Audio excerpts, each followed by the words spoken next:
Dat is vreemd. Dat is vreemd, wo $20 ik nu zoveel valt, wanneer ik dat naar de kerk geef. Maar dat ik die $20 nu zo weinig valt, wanneer ik go aankopen.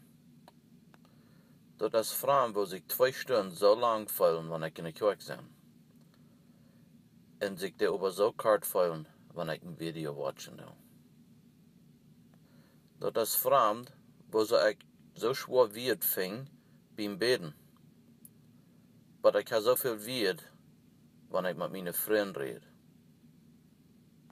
Dat is vreemd, wo ze dat zo schwer is, een boek te lezen in de Bibel.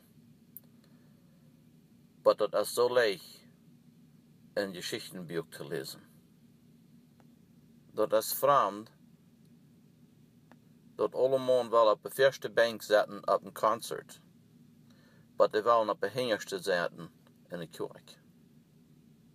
Dat is vreemd, dat ons dat al 2 oder 3 weken vooruit veel te weten wordt bij de kerk wat aangaan. Aber voor andere dingen wat ons schon gaat, kan we in 5 minuten vooruit merken.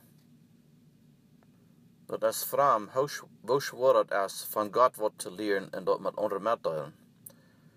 Maar dat is ganz leicht in de pleuderie wieder te drijven. Dat is vreemd, wo we alles zo leicht leven wat een beker oder een newspaper is, maar we gaan immer vragen, als dat Gottes woord in de Bibel werkelijk is.